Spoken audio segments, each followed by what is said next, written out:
Regards croisés? Quelles initiatives pour l'école numérique d'aujourd'hui et de demain?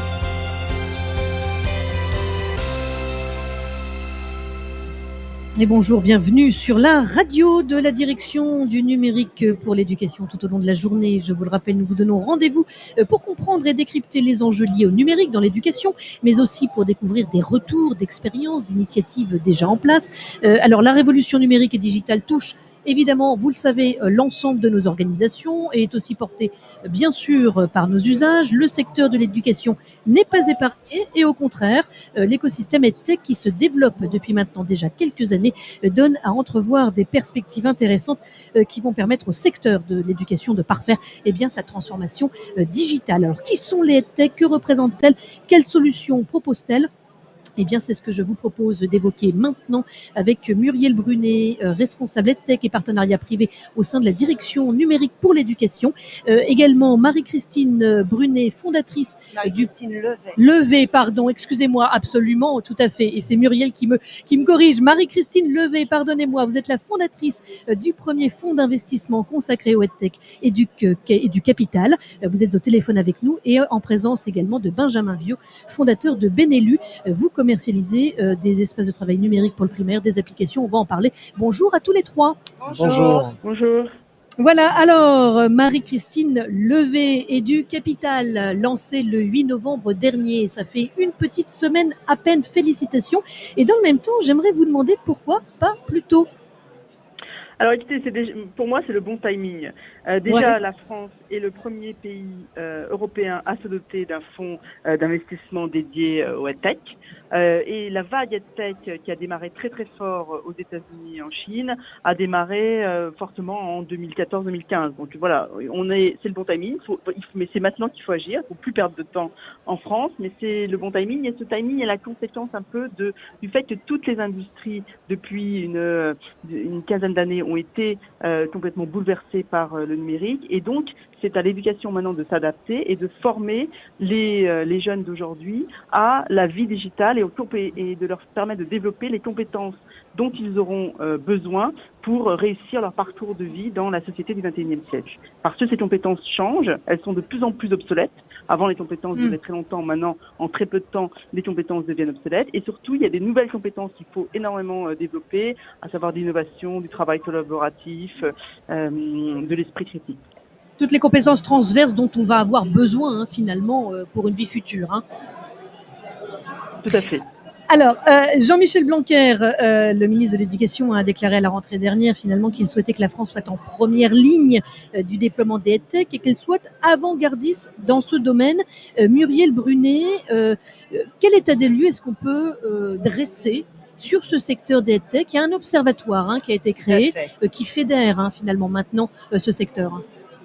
Alors, effectivement, donc on compte à peu près aujourd'hui 300 entreprises sur le secteur EdTech. Françaises.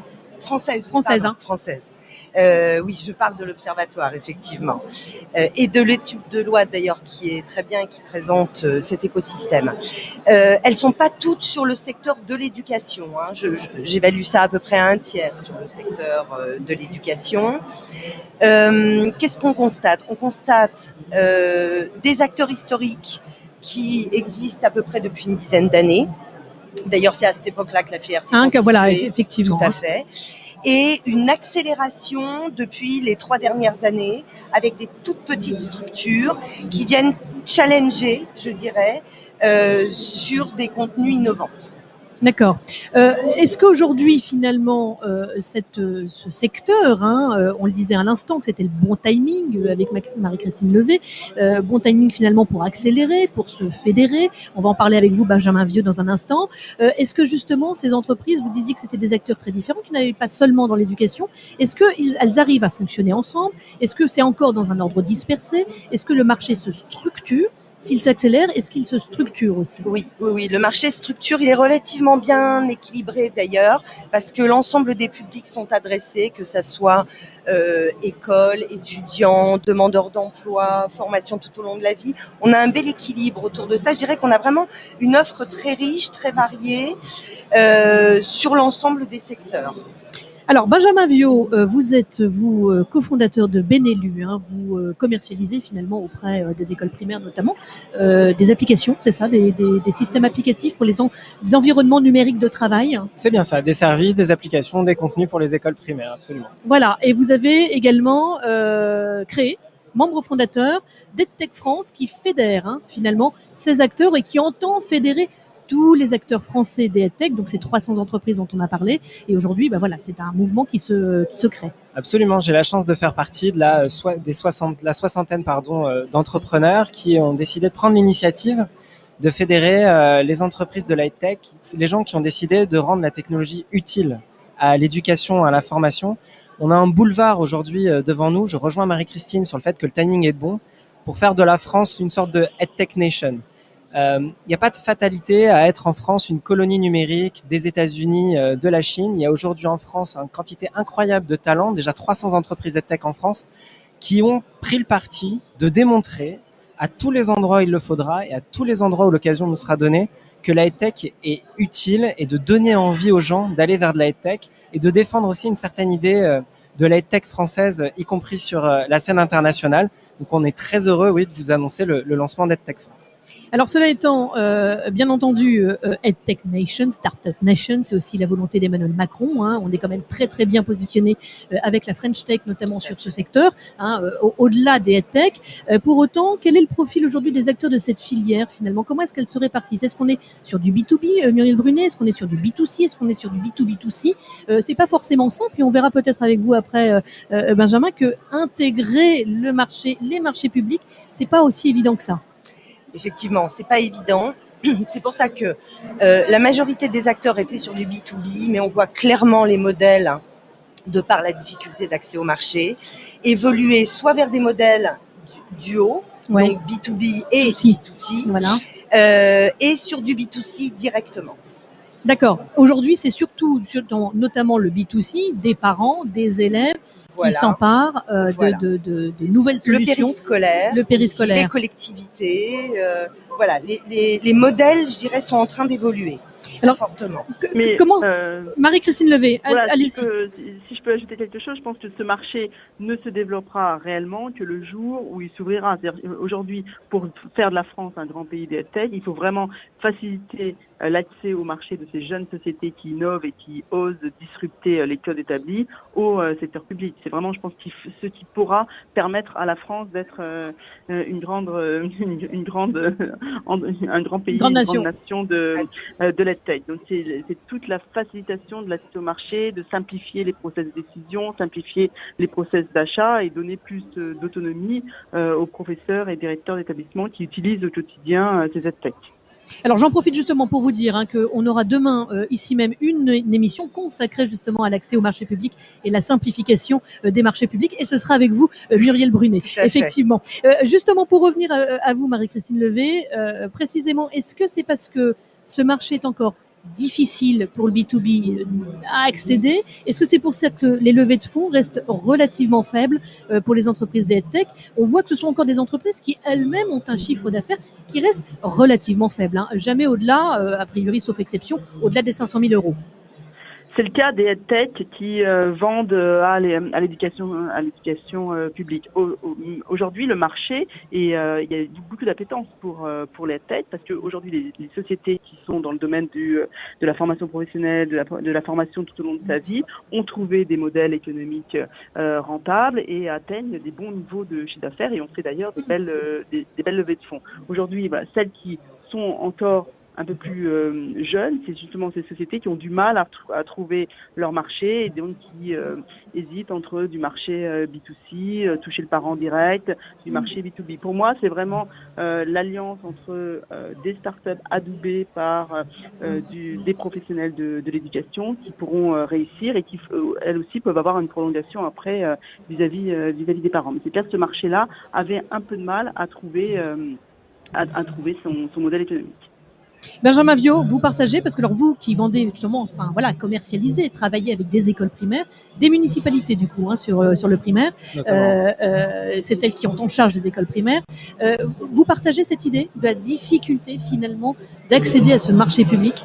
Très objectivement, oui, on la partage. On a beau avoir 34 000 classes qui sont abonnées à nos services, on évalue la complexité que c'est de convaincre ces gens-là, et je crois que le mot convaincre, il est clé là-dedans. Ce qui a marché. C'est une question de conviction, c'est une question d'accès au marché. Est-ce qu'on peut avoir la conviction et ne pas pouvoir, ou avoir des procédures qui sont tellement compliquées? Il y a une question de motivation. Il y a des gens aujourd'hui dans le secteur public qui détiennent des budgets, et il faut donner aussi une bonne raison et envie à ces gens-là de flécher ces budgets sur de la EdTech. Il faut faire grandir ce marché-là en volume, en valeur, en fréquence, et c'est pour ça qu'EdTech France aussi se crée, c'est de se dire il faut aller toucher ces gens-là partout où ils sont. La complexité, elle est réelle, mais l'entrepreneur doit savoir aussi adresser une forme de complexité, et donc là on se prend en main et on va aller mettre de la EdTech partout où ce sera utile. Et c'est vrai qu'on part de très très très loin, qu'il faut faire un peu confiance aux profs dans le choix de ces outils. Alors ça, c'est une question d'autonomie, c'est un autre sujet peut-être qu'on pourra aborder dans une autre émission, la question de l'autonomie aussi des établissements et des enseignants. Du coup, vous avez commencé à évoquer cette question, Marie-Christine Levé. Finalement, c'est aussi au pouvoir public de permettre cet accès. Du coup, Muriel Brunet, j'ai envie de vous demander quel rôle justement peut jouer l'éducation nationale, quel rôle peut jouer la direction du numérique pour l'éducation, qui est cette espèce de rôle pivot finalement, pour faciliter les choses, pour mettre un petit peu de liant, de souplesse dans cet accès au marché. Mais je crois que Marie-Christine l'a très bien dit, il faut ouvrir ce marché, il faut fluidifier. Je pense que ce qui est important, c'est que il faut faire se rencontrer ces publics d'entrepreneurs, d'enseignants, de chefs d'établissement. Parce que là, il y a vraiment une communication et presque une coopération, collaboration entre ces publics qui devrait pouvoir s'opérer beaucoup plus que ça. Donc effectivement, libérer l'achat, faire confiance aux enseignants, mais je crois aussi que les entrepreneurs doivent comprendre que aujourd'hui, il y a une difficulté de lisibilité de l'offre. C'est-à-dire que même un enseignant, un chef d'établissement qui souhaite acquérir une ressource, aujourd'hui, elle est difficilement identifiable. Donc, j'espère que ces structurations qui sont en train de se faire vont aussi favoriser la lisibilité de cette offre. Voilà, à nous de faire la jonction et de faciliter ça entre ces deux publics. Alors justement, peut-être Benjamin Viaud, comment est-ce que vous avez commencé à adresser ce marché? Par quel bout vous avez commencé, par quel bout de la pelote? Comme des bourrins. D'accord. Non, mais on y allait en mode ça qu'on pourrait qualifier de pirate aujourd'hui, c'est-à-dire que on a fait fi un peu des us et coutumes qui étaient à l'époque dans l'éducation nationale. On s'est adressé directement aux profs. On fait de l'EdTech pour avoir de l'impact dans l'éducation. Vous êtes parti du terrain finalement. Bien sûr, il faut que nos outils soient dans les classes. Alors évidemment, le succès faisant, on est obligé de s'institutionnaliser. Les problèmes sont venus d'ailleurs avec l'institutionnalisation de la démarche. J'entends qu'il faut rendre les offres lisibles, et je renvoie à l'éducation nationale d'aussi un peu retenir parfois sa cohorte d'apprentis juristes qu'on croise partout sur le terrain et qui se réclament de on a le droit de faire ci, on n'a pas le droit de faire ça, et ce qui jette le trouble dans l'offre et en particulier dans l'esprit des enseignants. C'est ça aussi, personne ne sait trop ce qu'il a le droit de faire, et je prends au bon la proposition de travailler en partenariat là-dessus. Écoutez, en tout cas, à bon entendeur, salut. Voilà, le message est passé. Mais c'est très intéressant ce que dit Benjamin, parce que c'est vrai qu'aujourd'hui, des nouvelles offres viennent challenger toutes ces questions de droit, de protection des données personnelles. Je crois que l'intelligence artificielle, on en parle beaucoup en ce moment. Il y a beaucoup de choses qui nous questionnent. On est quand même garant derrière de la protection des élèves. Voilà, donc je dirais que le juste équilibre, ça va être de bien doser tout ça et d'ouvrir les portes au marché. Alors on arrive rapidement à la fin de cette émission. Une dernière question peut-être. On l'a dit et vous l'avez souligné, Marie-Christine Levé, c'est un marché qui est en pleine croissance. On a dit aussi que c'était un marché qui commençait à se structurer. Force et faiblesse des EdTech. Qui veut commencer à répondre à cette question? Allez, Benjamin, je pense que vous avez une petite idée. La force, je crois que c'est l'énergie énorme qui est portée par les entrepreneurs et cette vocation d'utilité à la fois dans l'éducation et dans l'information. Et il y a un vrai modèle français lié à ça. La faiblesse, évidemment, c'est qu'on a un marché aujourd'hui qui est ridiculement petit et nos entreprises sont sous-capitalisées. Et l'arrivée d'un fonds comme EduCapital est un signe absolument positif pour notre filière, et j'espère que ça permettra aux entrepreneurs d'accomplir leur mission. Muriel, les forces et faiblesses. Alors sur les forces, je rejoins Benjamin. Moi, ça fait maintenant quelques années que je suis dans ce secteur-là, et ce sont tous des entrepreneurs engagés, des gens qui ont envie d'aider les enseignants à faire changer l'école.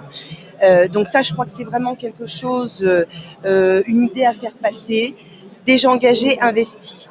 Après, les faiblesses, je reviens sur la rencontre entre ces publics, parce qu'aujourd'hui, on a des besoins non couverts par le marché. Voilà, donc je pense que plus de collaboration dans l'élaboration des offres donnerait une meilleure pénétration du marché. Marie-Christine Levé, peut-être vous, avec votre vision de fonds d'investissement, j'ai envie de dire, quelles sont les faiblesses peut-être que les tech doivent lever absolument, pour vous séduire et puis pour lever des fonds et pour continuer à se développer? Alors, moi, je dirais quand même, avant l'effort, je rejoins, on a quand même de très bonnes équipes en France, on a de très bons ingénieurs, de très bons développeurs, dont nous envie d'ailleurs à l'étranger, et qu'on vient chercher. Et nous qui regardons tout ce qui se passe au niveau des EdTech dans le monde, on n'a rien à envier à ce qui se passe aux États-Unis. C'est vrai qu'après, on manque de moyens. La Chine a annoncé qu'elle allait investir 30 milliards dans les startups EdTech de son pays. On manque clairement de moyens. Après, il y a aussi un sujet pour les entrepreneurs, le fait de concevoir des produits, de mettre une grosse part sur la partie usage et ergonomie de leurs produits. Nous, on cherche avant tout à financer des projets et des entreprises qui ont reçu un taux d'adoption important. Donc voilà, j'insisterai sur cette partie où il y a un peu consumer, c'est-à-dire vraiment de se dire comment les utilisateurs vont s'emparer de nos produits. Et donc là, il y a un sujet aussi qu'on n'a pas du tout abordé, ça sera peut-être l'objet d'autres débats, mais il y a un gros sujet aussi sur la formation des gens qui vont utiliser cette tech, et la formation des professeurs, pour aussi dédiaboliser ce secteur de la tech et de dire que ce n'est pas du tout la technologie pour la technologie, c'est vraiment la technologie au service de l'humain, et c'est donner aux professeurs des outils pour mieux enseigner. Non, on est absolument d'accord que c'est évidemment des problématiques à prendre dans un environnement global. Il y a énormément de choses à bouger. Merci infiniment Marie-Christine Levé. Je rappelle que vous êtes la fondatrice du premier fonds d'investissement consacré au secteur de l'éducation. Muriel Brunet, merci à vous également. Je rappelle que vous êtes la responsable EdTech et partenariat privé au sein de la direction numérique pour l'éducation. Et merci à vous Benjamin Viaud pour votre témoignage sans langue de bois sur ce fonctionnement. Vous êtes le fondateur de Benelu qui commercialise finalement auprès des écoles primaires notamment des applications EdTech pour favoriser l'enseignement et favoriser les apprentissages. Merci à tous les trois. Prochaine émission, prochain rendez-vous ici en direct sur la radio Toutatis, la Wiki Radio de l'Académie de Rennes. C'est à 14h pour une émission consacrée justement à l'intelligence artificielle avec François Bocquet. À tout à l'heure. Regard croisé. Quelles initiatives pour l'école numérique d'aujourd'hui et de demain ?